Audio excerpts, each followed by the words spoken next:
Hey, welcome to Better Assholes, the podcast where we rip apart the crap society pretends to hold together with duct tape and good intentions. I'm your host, Sean, and today we're diving into a topic that's as decisive as it is personal: healthcare. Specifically, we're taking a hard look at the Canadian American healthcare systems. Now, what makes this conversation so juicy is the sheer hypocrisy and greed woven into these systems, from obscene executive pay packages to doctors and medical staff burning out. We'll peel back the curtain to see how much of it is about care and how much about cash. Yes, and we're starting with the recent shocking murder of a major insurance company CEO. So, let's strap in and get ready. And you know what? We don't have too much, sound effects and music here. So let's just, get to the point so we're not expecting too much.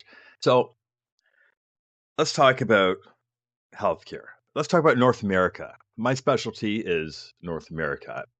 That's where I'm from. That's what I know, whether it's the US or Canada, one of those two systems. Now, as most people know, in Canada, it's universal healthcare, right? Everybody has access, it's publicly funded through taxes, and, no one's going broke paying medical bills. But, you might grow old waiting for your MRI, you might just die, or you might just consider euthanasia, which is a big topic now in Canada.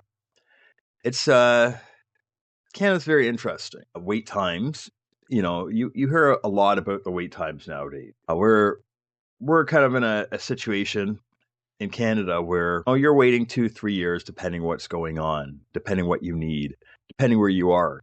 CT scans, MRI scans, stuff like that is very hard in some places. Some provinces, some cities, they don't have hospitals with this type of equipment. So you have to go outside of your area. I've had some medical issues back in the days where, my options were, do I drive for 2 or 3 hours to go to another city to get treated, or do I just, kind of suck it up? A lot of people say, well, you maybe can't go to the hospital, but, you have doctors. Well, that's a real big problem in Canada as well. There are no doctors. Doctors want to make money, right? I think now as much as I'm a capitalist, everybody wants to make money. It's about the almighty dollar. It's about getting as much money as possible. And so when you become a doctor in Canada, you don't look at it as, I'm going to go save people, I'm going to go treat people. You look at it as, well, I'm set for life. I've got it made. I'm buying that Bentley.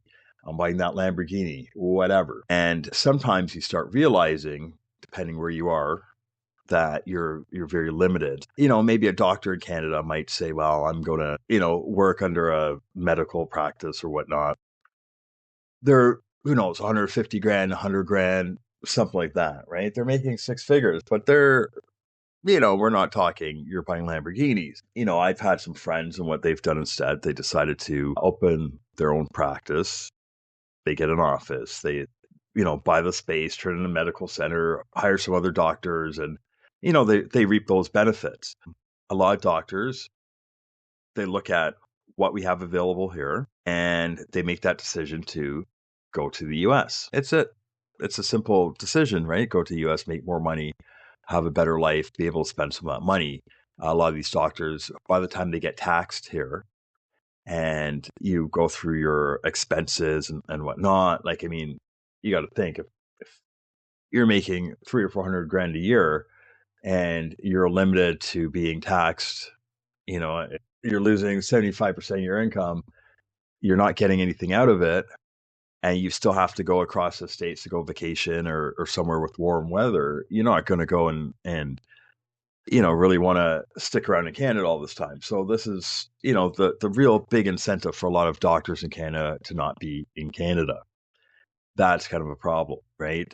I'll tell you, in my city, I've been here close to 10 years and I haven't had a family doctor. I had a family doctor for a year, and doctors here, they're very, I'll tell you, it's greedy. So if you're a doctor, they want to make sure that, they sign up people to their roster. They get paid by the government for the amount of people on their roster and each patient on their roster. They want to make sure that you're coming in for everything so that you get logged and they get a pay from it, right? So eventually it's less of they care about you, more hurting, right? We see that from the dental industry. Anything that's not government funded, you'll eventually see them. I'm glad that my eye doctor or my dentist is calling me, every month, every 2 months for an appointment, but it's just because they're making money. So if they weren't making money, $300 a visit, they weren't going to be calling me. They're not calling me because they care to see if my teeth are okay. They just want to book me in there, make the insurance company pay, and that's it. At the end of the day, they brushed my teeth for $300. I mean, for $300, I can brush my own teeth, right? And I'll do a really good job. So it's a bit different, right? It's basically one doctor for every 10,000 people. So in this particular city. So, people wait a lot. I've waited for different appointments up to 5 years.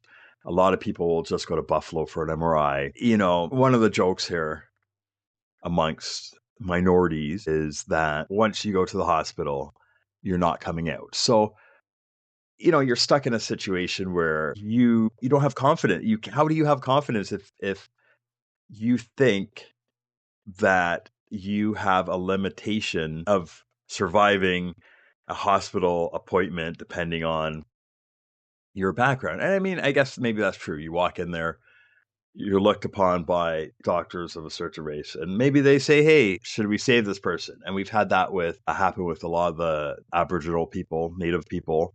They've had that problem. You hear that with Black people, with South Asian people, where they've had bad experiences. They don't get adequate care. So this is something that does happen. But at that point, I mean, when you're there for the money, you could understand that maybe you're picky about how you care for people because it's, at the end of the day, when you have to hop in your Bentley and drive home, you don't want to smell like the homeless guy that just came in for whatever treatment that you have to get very hands on with, right? So, that's, stuff that happens there. What you've been seeing is, one of two things usually. So now you're seeing a lot of private doctors. And these are companies like Maple and TELUS Health that you pay a subscription to or you buy a package to, and you call them. It's usually all remote, and you call them, you tell them your problem, they prescribe something to you, and you go on about your day. Now, I've used them a bit, I've used them extensively. I kind of use that service right now because there's a lack of doctors, but at least it's very convenient. And it reminds me of COVID times. At least I could call a doctor and say, "Hey, I have a problem. What can you do?" Usually I get a prescription, I go on my way. Now, I'm somebody that studies. I study health. I study my health marks, my blood tests, my X-rays, whatnot. I know there's a lot of doctors that they hate the Google doctors or whatnot, but this is how people learn. It's funny because sometimes people like to act like you can never learn anything. A doctor is a person that picked up a book and had enough money, not time, but money to be able to become a doctor. And so the regular Joe that can read and can sit there, and I mean, we're not talking about surgeries and specialties and whatnot, but your typical family doctor, which, I've gone into a doctor and the doctor hasn't been able to, help me much without using Google. So, I've been able to go home and do the same thing. And here I am, I'm alive and it's successful, right? The other thing Canada does here is MAID. So it's a system of euthanasia. You're able to apply for it. And basically at this point, it's blown up because it's an easy way for people with issues, sickness, disabilities, whatnot. I mean, eventually, listen, I was sick at some point. I was really sick, and you think the worst, right? When you're down on your health, you're not looking at it and thinking, hey, you know what? Next week this is going to get better. I'm going to go and swim in rainbows and unicorns, right? You're sick. Sometimes you don't want to be there. Sometimes there's a lot of negative thoughts and hard thoughts and times to go through, right? So a lot of these people are being taken advantage of by the government, just saying, well, we can euthanize and that will solve your problem. It doesn't solve anybody's problem. And that's a lot of families that are going to miss their family members and good times just based on, people dying just because they're fed up with the system. That's not even right. Back on script though, you know, when we look at the US, when we look across the border, it's a different beast. Healthcare is, largely privatized. If you got money or good insurance, you're golden, right? You get the best treatment. If not, you're screwed. I mean, that's the problem in the States, and that's what people are having a problem with. A lot of times in the US, a lot of, if you get sick, if you're majorly sick, if you're sick to the point where, you can't work, you're screwed. You're absolutely screwed. And you're basically dependent on GoFundMe. There's a lot of people whose life or death depends on GoFundMe.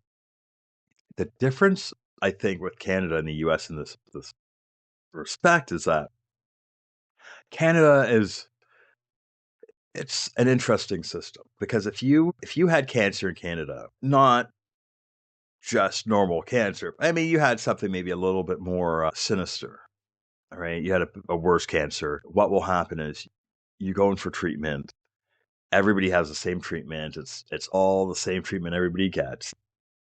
So you're kind of stuck. You're not confident because you're not given any special treatment in terms of medicines or cure or whatnot. You're kind of, here you go. You're probably going to die, but we'll try to help you.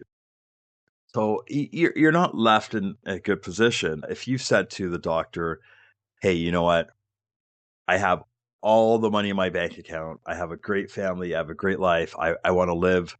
I'll sell my house. I'll sell my car. I'll sell everything. I want to pay extra to live. I want to pay extra for those better treatments. I want a better medicine. I want a private bed. I'll pay for that. This is where we have the problem. In Canada, you're pretty much it's like a social system. So in Canada, they believe if anybody has cancer, everybody's being treated the same way and everybody's chances are the same. So you're not going to get, a guy that's rich that walks in there with cancer and he has a better chance of surviving than somebody that walks in that's poor. This is problematic though, because I mean, there are some variables to it. And I mean, life isn't fair, but it is tough sometimes. I've had family friends and personal friends that have had cancer and other diseases, and they've been in a horrible spot, right? A lot of these people, they haven't had really an ability to have a chance to live because, whether it was money, the aggressiveness of their cancer or whatever, it was just, hey, we can't go beyond and above. Uh, they'd like to go to the US and American doctors say, hey, we could treat this, we could save your life. But, you know, Canada's not going to pay for it. Ontario's not going to pay for it. The healthcare system in Canada is going to tell you to go and take a hike. So a lot of these people, they end up dead because they just don't have the option, right? It's tough. The US has specialized health centers. And, this goes back to surviving, right? The specialized health centers, the world renowned technology, the experts, the procedures, you're going to live. It's super expensive, but you're going to live. If you have cancer, there's cancer centers, heart attack centers. You got arthritis, there's an arthritis foundation and centers and world renowned just staff that have worked on world leaders, have worked on, COs and the richest people in the world, the rarest diseases have been worked on by American scientists and healthcare centers. However, it's just expensive, right? And there's a lot of people have gone bankrupt or they've killed themselves over the bills. They've been chased by creditors. People have had to change their names and move and leave the country. It's insane. And just to live, does it cost, you know, $30,000 to fix a broken leg? I don't think so. But somebody needs a Ferrari somewhere, right? So it is crazy, and a lot of it comes up to our next point. It's the money trail, right? Let's talk about the cash. executive pay packages in healthcare are pretty obscene. Whether it's Canada, the US, insurance CEOs pulling tens of millions of dollars a year. A lot of doctors, we have doctors, six figures. We're talking from mediocre, 100, 200,000, $300,000 ranges into $500,000, uh, you know, doctors, $1 million doctors. This is pretty crazy. The healthcare centers themselves, you know, they have their board of directors, they have their, different management staff. You go 3 or 4 deep of people making hundreds of thousands of dollars. So at this point, I mean, are you paying for the healthcare and the technology and whatnot, or are you paying for the doctors, right? Hospitals, nobody's pinching pennies. Nobody's pitching pennies anywhere except on the hospital themselves. Staff is, usually well taken care of, except the problem that you see now are nurses and some of the aides and whatnot, where they make, almost close to minimum wage, right? So it's a very interesting system. Now, how much of that money could actually go towards patient care instead of lining its pockets while patients wait for, months or years for procedures that could save their lives and improve the quality of their lives? We're paying CEOs, we're paying, doctors, we're paying, and it's not about people not deserving money. I mean, yes, you're a doctor. Okay, you're saving somebody's life. You deserve a good pay. However, the difference between paying somebody, say, $500,000 as a doctor that does maybe a few procedures, a week to, maybe a normal, wage of somebody at a higher end in their in life. Paying somebody 100 grand. I mean, 100 grand is probably the norm now. It's almost like a minimum wage. You know, you're looking at some staff here where if you're paying 40 grand or 30 grand for a nurse, you're paying, you know, 200 grand or 300 grand for a doctor. You got to really see your money's worth out of that, right? I can see the nurses 40, 50 grand. That's not a lot of money. But when you start seeing the doctors, for how much the nurse takes in terms of their duties and what they have to do, their responsibilities, the doctor does a lot of that. Sure. Hands-on surgery or whatever, has that expertise. But, there's that gap there that I'm sure with a little bit of tightening, we can make healthcare a little bit more affordable, right? I don't want to get into healthcare budgets though, right? Maybe I'm talking up my ass here, but you see it. The doctor wants for his specialist, for his executive. Everyone wants to be rich. Social media shows us that we want to be rich. So we're just not. Nobody's saving anybody's lives anymore for free. It's very costly. The biggest thing here that people talk about in healthcare is always big pharma, though, and when you get into drug prices in the States, that's a huge issue as well. And there's that argument. There's a lot of research and innovation involved. I'll tell you, people don't understand how much research and the type of development, the type of innovation. There's just so much to it. There's so many scientists, and when we talk about people that deserve pay, you never see really scientists complaining. And they're all over these institutions, whether it's, hospitals, insurers, health centers. There are a lot of scientists, but they're never complaining. Those guys and girls there, they're doing, some amazing work. We're coming up with cures, vaccines, all sorts of science that's helping us live longer and take advantage of life in general, right? You look at things, and I don't want to put it out there, don't want to mention it, but right off the top of my head here, you look at stuff like biologic medicines, you look at Ozempic, that's big. Some people that would have always shout down skinny people now are the skinniest people, and that's just because they got a drug for it, right? This is all, you know, really a bundle of greed when it comes to drug pricing and the healthcare industry and pharmaceuticals, doctors, this, that. A lot of it's greed. And part of it is if one person's doing it, another person's doing it, right? if the health center CEO is rich, the doctor wants to be rich, the pharmacy wants to be rich. And we mentioned this, right? So there's no point going on more about this, but you see how it is. It's a trend, right? Now, a lot of that we ramble. Why? Because there's so much to it. You could just bundle, it's like when you were a kid and you see your parents get into a conversation with other adults and everybody's just going always politics, always religion, something like that. And this is very similar. Healthcare is like that. There's so much to it. We could keep going on. But, we're getting back to the patient experience, bringing it back to the people. What's it like to use these systems? Listen, in Canada, it's free at the point of care, but the wait times are just no joke. You need a specialist. You got to pack a lunch, pack a dinner, bring some snack cakes because you're going to wait for months.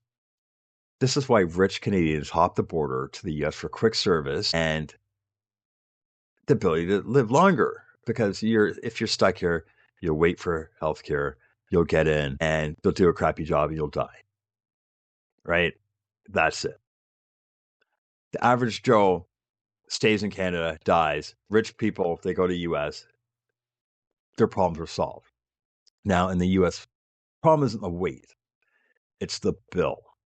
A single trip to the ER could set you back thousands or tens of thousands. And people, you know, they're not worried about getting better. They're worried about going bankrupt.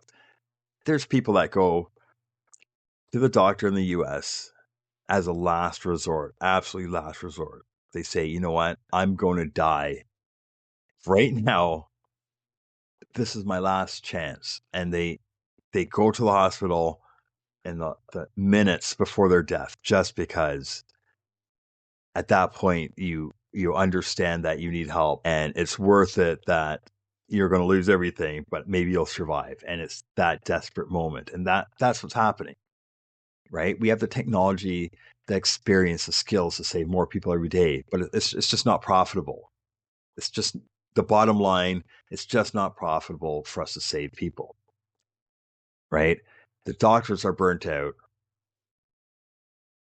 they're overworked, and this goes for nurses too, overworked, undersupported, and a lot of them haven't signed up for it, right? Saving people's one thing. We talked about a lot of these guys are in it for the money, but I mean, a lot of us burning out in the US because, you know, you have now so many issues, especially after COVID, requiring, you know, healthcare professionals. You have a lot more people that are, coming into the country, being born, needing assistance. You have a lot of more seniors.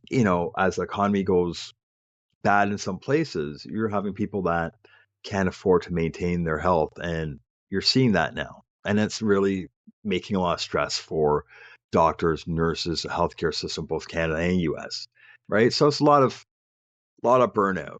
So it's hard to be, in any situation. And as a patient, it's tough. You're waiting forever. You go into the ER. Now the ER is, gone from 5 people with emergencies to 50 people because there's no other way to get in the hospital. There's no other way to see a doctor. If anything happens, you have no way of getting better, seeing somebody unless you go through the ER. So ER times are up. I know some of the hospitals here, I mean, having to go in there and you check the waiting time, 4 hours, 8 hours, 2 hours, 16 hours. One guy here he died after waiting, I think something like 40 hours for a hospital, right? To get in the ER. And he just basically died in the waiting room and nobody noticed until it was finally his number and they saw him dead. So it's tough, right? This goes back to what we kind of touched a little bit at the beginning. And that's a lot of the recent developments. I think just my reason for this episode here and just, having an interest in this has to be the most recent developments. And healthcare is something I've wanted to talk about for a while. And there was not a lot of people that understood because they had to be in the situation of experiencing it to understand. And so what we have just recently seen, right, which is the elephant in the room, was a recent murder of a major insurance company CEO. Now, it's just not a headline, it's a wake up call. A frustration with the system has hit a boiling point. People feel like they've been squeezed dry. Right? And honestly, they're not wrong. So just a few days ago, the United Healthcare CEO, Brian Thompson, was gunned down by somebody that, by a suspect that now they're looking at the possibility that he had health issues and, maybe had some denials or had some claims with the insurance company. I think a lot of people now are having this type of frustration because they see, this goes back to what we talked about before. The CEO with his Lamborghini or her Lamborghini pulling out the parking lot. If his or her family member was sick, they're going to get cured right away. Right? Funny enough, the doctor that will not say, give you a prescription or check you out thoroughly or is on the fence about, treatments for you, if their family was in that situation, they'd be treated immediately. So just always keep that in consideration that, a lot of people feel that, hey, we have the CEO making tens of millions of dollars, that nothing could ever go wrong in their lives. And I'm in pain because I go to the doctor and I can't get Tylenol or whatever, right? I can't get a prescription. I can't get, the screws in my back. I can't get a fake leg, whatever it is. This is what people are happening now, right? So, there's a lot of threats now against insurers, against all the CEOs of healthcare companies and pharmacy companies, right? And they're growing louder. And now it's like people are saying, if you're not going to listen to us, we'll make you listen. And violence isn't the answer, but the sentiment behind it is worth exploring, right? You hear over the last few days, companies are pulling down their about us on their webpage, their executive profiles, CEOs are getting security at their residence, security is being beefed up there at their work. And there's a lot of major concerns about it because, it is going to happen where there are going to be copycats. There are going to be people exploring the same type of frustration that are going to say, hey, you know what? For what it's worth, I'm going to take this into my own hands. And, the more that we make people, we put people in the situation, the more we are going to see it. Because if you don't have anything to live for, it makes it very difficult to watch people that have everything to live for and they built that on your back. Keep that in mind. So what have we learned today? That healthcare in both Canada and the US is broken, just in different ways. In Canada, you might die waiting. In the US, you might die because you can't afford to live. You can't afford to pay your bills. Either way, the system isn't about cure. It's about cash. Canada has euthanasia now instead of curing you. And the US, well, the sky's the limit. As long as you have the cash, everything is curable. Here's the kicker. These systems don't have to be this way. Greed, profit, bureaucracy has twisted healthcare into something unrecognizable. The question is, what are we going to do about it? The people. Thanks for tuning in to Better Assholes. If this episode made you think, or if you've got a healthcare horror story to share, hit me up on social media. Until next time, stay curious, stay skeptical, and most of all, stay better, assholes.